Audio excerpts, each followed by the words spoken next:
ironic, I have proof for you today. Bet you might not sleep tonight. I've said for years, when you play with Ouija boards, you are inviting things into your home straight out of hell. And today I have a picture of two things. Hold on, man. Hold on. You already know what it is. It's your boy Laid Back with another reaction, another review, another episode. Hey, TikTok, you up to bat. Bah! It's your boy Laid Back. Welcome back to my channel. Hey, two things we got to do.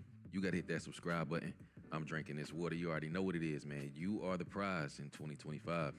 You are the prize in 2025. Make sure you hit the like button. Make sure you hit the notification bell. Stay up to date with all the videos. We back with another reaction. Make sure you hit the like button.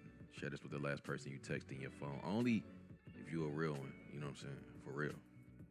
But we back with another one, man. Look, this is for the scary, paranormal. Just be prepared for this one, man. That's all I'm gonna say. Make it to the end of this one, you a real one, for real. Let's go ahead and get it, Fire Squad. What's poppin'? Let's get it.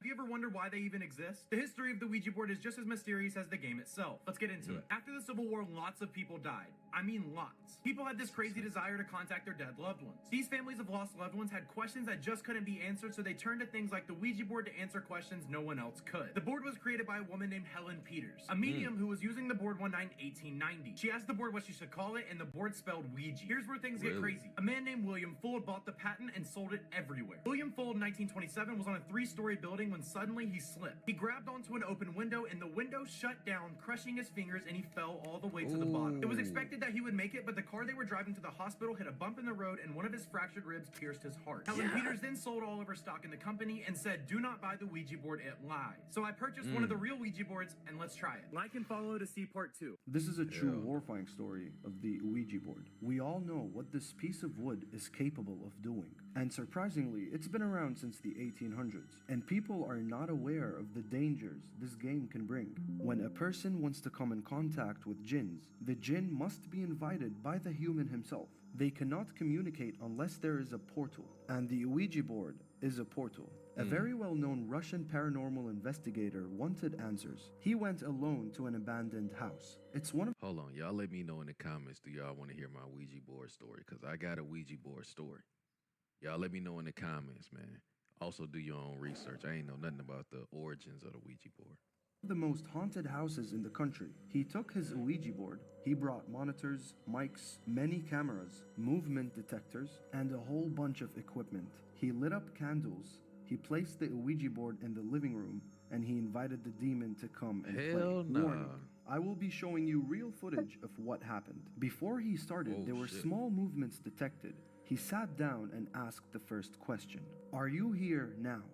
The glass did not move, but as he placed his finger on the glass, this happened. Ooh-wee.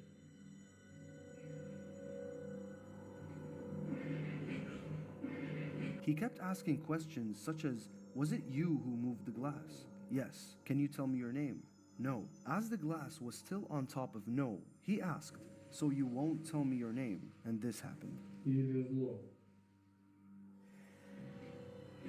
Oh, that joint He moved. asked, "Can you harm me?"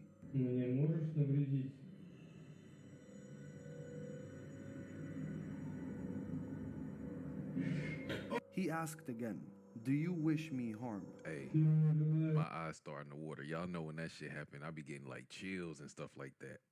My eyes starting to water up on this one, man. Oh, where my hoodie?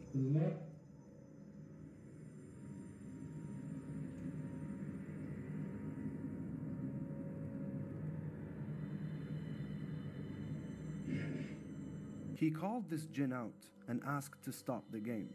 But he doesn't know that it's too late. You opened the portal. They play by their rules now. They're not going anywhere if you ask them to leave. Right. And chaos is what happened. Uh-oh. Nah, it's... What the hell? Whoa, whoa. Oh, no. Oh, shit. This is real. Bruh. Hey. Yo, this is only the beginning, and I'm sitting over here like this. Should I go get my hoodie? Yo, this shit start getting crazy. I'm gonna pause this shit and go get my hoodie, man. I ain't playing. Playing this game can kill you. You don't choose what djinn you play with. If you invite them in, they might stick around forever. Hell. Stay away from this board. Stay away. Stay away. Let's talk about why I tell people to not play with Ouija boards. If you're new here, hi. I usually talk about some pretty scary stuff, and a lot of the time on my page, I talk about other people's experiences. However, I have a lot of my own, and if you've been here for a long time, then you've probably heard the story, or if you listen to any of the podcasts that I'm on, you've probably heard this story. But I think it's important to revisit it because I am a very strong advocate on not messing with that thing specifically, and it's because of my experience. And before I get comments flooding into my everything, I know I should have listened to my mom, okay? I know that now. But let's get into it. When I was a freshman in high school, I and my friend decided to make a Ouija board and play it in my room. You may be asking yourself, why did you make it? Because I've come to find out that when you make things with intention, it is worse. And if y'all are unaware, Toys R Us, when it was a thing, you could buy a Ouija board at Toys R Us. You can buy Ouija boards at a lot of toy stores or novelty stores, which is very scary in retrospect, but I digress. So, this person I was around